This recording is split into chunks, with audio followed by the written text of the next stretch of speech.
أعوذ بالله من الشيطان الرجيم بسم اللہ الرحمن الرحیم الحمد للہ والصلاة والسلام علی نبینا محمد۔ امید کرتا ہوں آپ خیریت سے ہوں گے۔ آج ہماری کلاس لیلۃ القدر کی ہے۔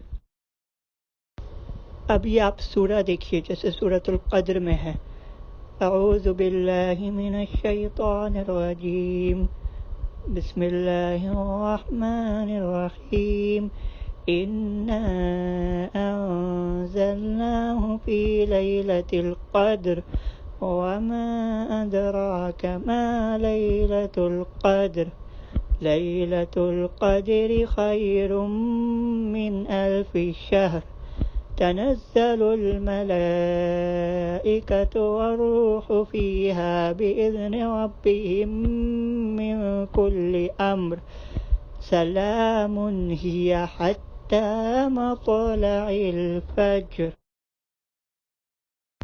تو یہ لیلۃ القدر آپ کو کب پڑھنا ہے؟ یہ آپ کو پڑھنا ہے رمضان کے آخری عشرہ میں۔ رمضان کے آخری عشرہ میں آپ کو یہ پڑھنا ہے۔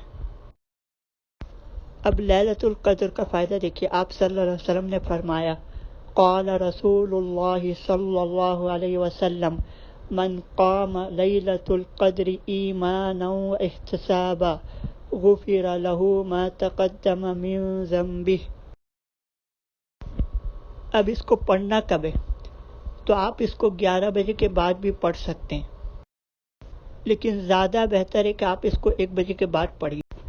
اب آپ کو یہ کب پڑھنا ہے؟ آپ کو پورا 10 دن پڑھنا ہے، جو آخری رمضان کے 10 دن میں پڑھنا ہے، لیکن جو مین ہے وہ 21، 23، 25، 27، 29، اس میں آپ کو زیادہ پڑھنا ہے۔ یہ سب 2 رکعت کر کے پڑھنا ہے آپ کو۔ آپ اس میں تہجد کی نیت کر لیجئے، 2، 4، 6، 8، 10، آپ جتنا چاہیے پڑھ سکتے ہیں، یہ آپ کی مرضی ہے۔